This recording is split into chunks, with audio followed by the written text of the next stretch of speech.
प्यारे बच्चों, 8वीं कक्षा के गणित के दूसरे चैप्टर एक चर वाले रैखिक समीकरण के 8वें लेक्चर में आपका स्वागत है। इसके पहले वाले लेक्चर में हम लोगों ने प्रश्नावली 2.2 के सभी प्रश्नों को हल कर लिया था। जो बच्चे प्रश्नावली 2.2 को नहीं देखे होंगे पिछले वीडियो, तो उनके लिए इस वीडियो के नीचे डिस्क्रिप्शन बॉक्स में उसका लिंक दिया है, वहाँ से जा कर के उसे देख सकते हैं। आज के इस लेक्चर में हम लोग समीकरण हल करना जब दोनों ही पक्षों में चर उपस्थित हों। तो आपको याद होगा कि हम लोगों को अब तक जो भी समीकरण मिले हैं उसमें दाएं पक्ष में केवल एक संख्या रहती थी, जैसे 2x - 3 = 7। ठीक है, तो यहाँ पे दाएं पक्ष में केवल एक संख्या है और बाएं पक्ष में ये चर है। लेकिन यह कोई जरूरी नहीं है कि हमेशा हमें इसी तरह का समीकरण प्राप्त हो। ठीक है, हमें ऐसा भी समीकरण मिलेगा जिसके दोनों पक्षों में ये चर उपस्थित हो, जैसे यहाँ पे 2x - 3 = x + 2। तो आज के इस लेक्चर में हम लोग इस तरह के समीकरणों को हल करना सीखेंगे कि जिसके दोनों पक्ष में चर उपस्थित हों। ठीक है, तो अब चलिए हम लोग एक इसी से संबंधित उदाहरण नंबर 12 करते हैं। उदाहरण नंबर 12 है कि हल कीजिए कि 2x - 3 = x + 2। अभी हमने बताया कि अब ऐसे एक चर वाले रैखिक समीकरण को हम हल करेंगे जिसके दोनों पक्षों में चर दिया हुआ हो। तो हमको दिया है 2x - 3 = x + 2। तो ऐसे समीकरणों को हल करने के लिए ये जो बीजीय अक्षर हैं, जो चर हैं, उनको एक पक्ष में, और जो अचर जो संख्याएं हैं उनको एक पक्ष में पक्षांतर कर लेते हैं। तो अब यहाँ पे देखिए, इस पक्ष में अगर हम सभी चर को ले आवें तो ये 2x है, इधर चर कितना है, धन x है, तो इधर आएगा तो -x हो जाएगा, और इधर ये कितना है, 2, और ये -3 जब उधर आएगा तो +2 हो जाएगा। अब 2x में से एक x घटेगा तो कितना होगा, x, और 2 मिलकर के कितना हो जाएगा, 4। यानी कि दिए हुए समीकरण का हल कितना हुआ, 4। अतः समीकरण का हल x = 4, ये हमारा आंसर हो गया।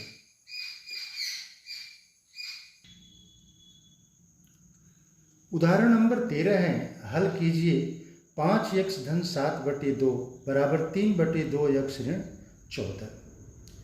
तो हमको ये समीकरण दिया हुआ है, इसको सॉल्व करना है। यहाँ पे हम देख रहे हैं कि ये भिन्न के रूप में भी इसमें संख्याएं आई हुई हैं। तो इसके लिए करते ये हैं कि दोनों पक्षों में हर में जो संख्याएं होती हैं उसका हम एलसीएम निकाल लेते हैं और उस एलसीएम का दोनों पक्षों में गुणा कर देते हैं। तो फिर ये भिन्न क्या होता है, समाप्त हो जाता है। तो यहाँ दोनों पक्षों में 2 ही है, तो 2 का लघुत्तम समापवर्त 2 होगा।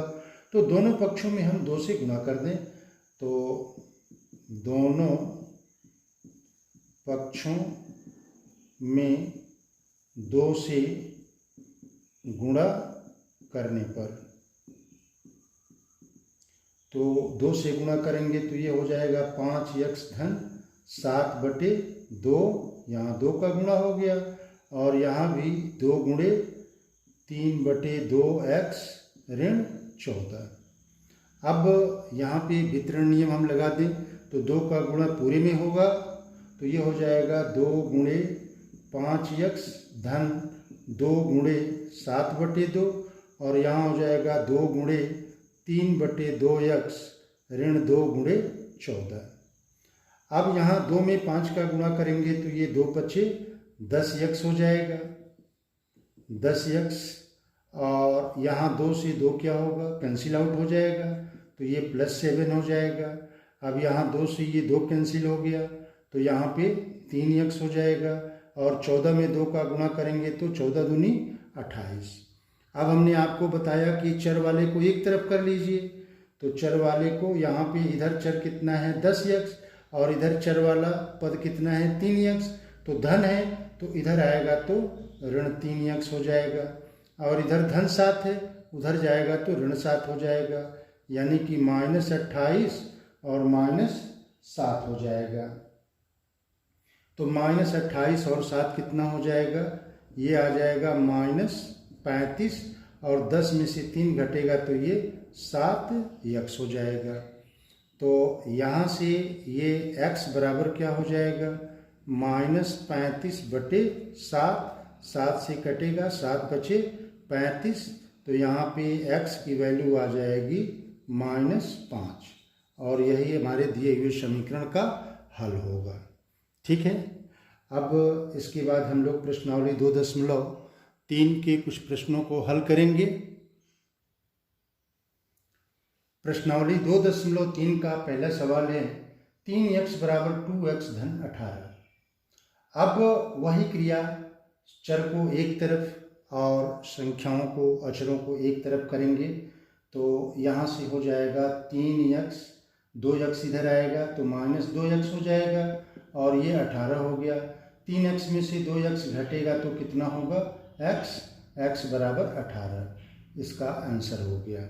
अब यहाँ पे देखिए दूसरा वाला सवाल, 3t को इधर ले आएंगे तो 5t - 3t हो जाएगा, और यहाँ पे कितना है ऋण 5 और ऋण 3 उधर जाएगा तो धन 3 हो जाएगा।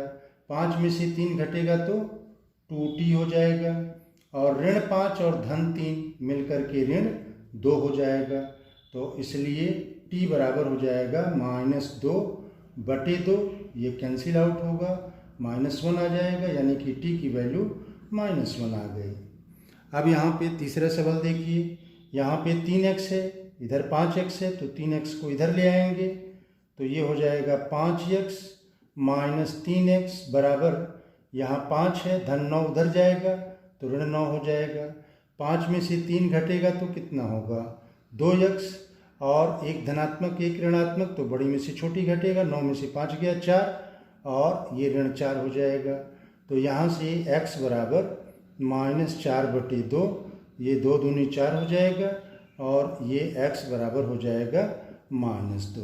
तो ये तीसरा क्वेश्चन का हल आ जाएगा, x बराबर -2। चौथा क्वेश्चन है 4z + 3 बराबर 6 धन 2z। तो यहाँ z वाले को z चर है तो z वाले को एक तरफ ले आ दें, तो ये हो जाएगा 4z, और ये धन है तो इधर आएगा तो -2z, और ये 6 धन 3 है तो उधर जाएगा तो ऋण 3 हो जाएगा। 6 में से 2 घटेगा तो 4z, और 6 में से 3 घटेगा तो 3, तो यहाँ से z बराबर कितना हो जाएगा 3/4, यही हमारा समीकरण का हल हो जाएगा। यहाँ देखिए ये -x इधर आएगा तो 2x + x हो जाएगा, अब -1 उधर जाएगा तो 14 धन 1 हो जाएगा, तो 2x और 1x मिलकर के कितना हो जाएगा 3x बराबर 15, तो यहाँ से x बराबर क्या होगा 15/3, 3 × 15, यानी कि x बराबर 5, ये समीकरण का हल हो जाएगा। यहाँ पे देखिए ये 8x धन 4 है, यहाँ 3 ब्रैकेट के बाहर है, तो इसको गुणा करके हम अंदर इसको गुणा करेंगे वितरित नियम लगा करके, तो ये हो जाएगा 8x धन 4 बराबर 3x, और 3 का -1 में गुणा होगा तो -3 धन 7। अब यहाँ पे हो जाएगा ये 3x धन 7 और ऋण 3 मिल करके धन 4 हो जाएगा, और यहाँ पे 8x धन 4। अब चर वाले को एक तरफ कर लें तो ये हो जाएगा 8x धन 3x इधर आएगा तो -3x हो जाएगा, और धन 4 उधर जाएगा तो -4 हो जाएगा।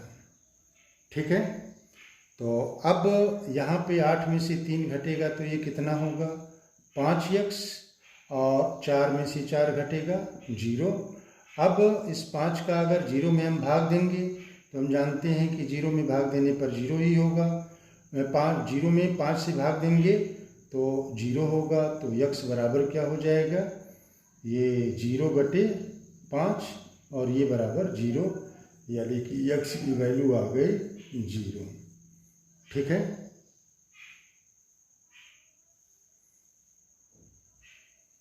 एक देखो यहाँ पे गलती हो गया, नहीं, ये 7 - 3 4, नहीं,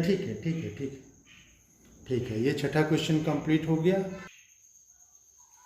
7वां क्वेश्चन है x बराबर 4/5 x धन 10।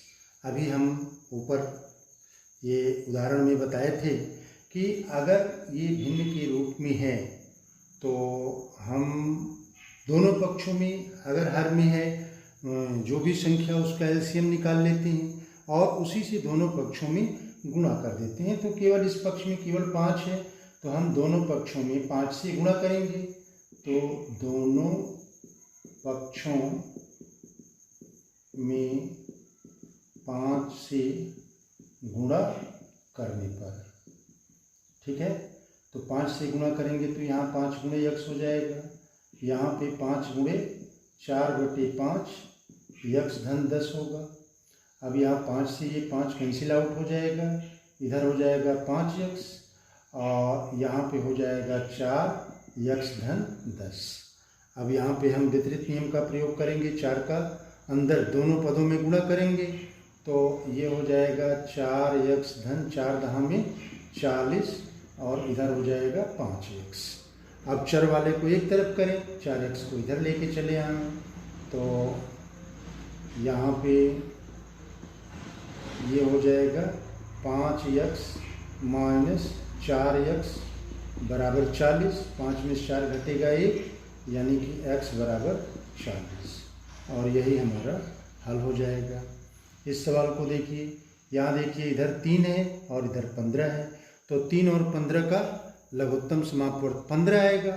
तो दोनों पक्षों में हम 15 से गुणा कर दें, तो दोनों पक्षों में 15 से गुणा करने पर,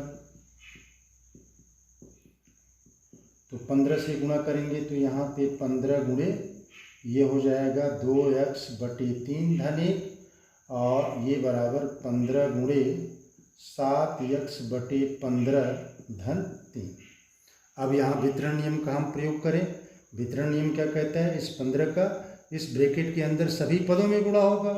तो यहाँ से ये हो जाएगा 15 गुणे 2x/3 धन 15 गुणे 1। यहाँ पे क्या होगा 15 गुणे 7x/15 धन 15 गुणे 3। अब यहाँ देखिए ये 3 से कट जाएगा, 3 × 5 = 15, अब 5 दूनी 10, तो ये 10x हो जाएगा और धन 15। यहाँ पे 15 से 15 कैंसिल आउट हो जाएगा, तो यहाँ 7x बचेगा और धन 15 × 3 = 45। ठीक है। अब चर वाले को एक तरफ कर दें तो ये हो जाएगा 10x - 7x और ये 45 ऋण 15, 10 में से 7 घटेगा तो 3x हो जाएगा और यहाँ पे 45 में से 15 घटेगा तो 0 3 30 हो जाएगा। तो इसलिए x बराबर कितना आ जाएगा 30/3, 3 दहा में 30, यानी कि x की वैल्यू आ गई 10। ठीक है। अब यहाँ पे इसको देखिए, ये दोनों तरफ क्या है 3 है, हर में केवल 3 आया है तो इसका लघुत्तम समापवर्त 3 ही होगा, यानी कि दोनों पक्षों में 3 से गुणा करने पर, तो दोनों पक्षों में 3 से गुणा करने पर, तो 3 से गुणा करेंगे तो ये हो जाएगा 3 गुणे 2y धन 5/3 बराबर 3 गुणे 26/3 ऋण y। अब वितरण नियम का प्रयोग करें तो ये हो जाएगा 3 गुणे 2y धन 3 गुणे 5/3 और यहाँ पे कितना होगा 3 गुणे 26/3 ऋण 3 गुणे y। अब ये 2/3 6y हो जाएगा, 6y और 6y हो गया। यहाँ 3 से 3 कैंसिल आउट हो जाएगा और +5 हो जाएगा। यहाँ 3 से 3 कटेगा तो ये बराबर 26 -3y। ठीक है।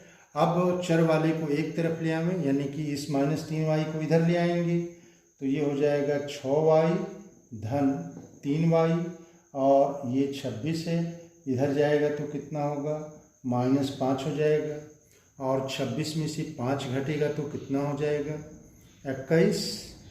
तो ये हो जाएगा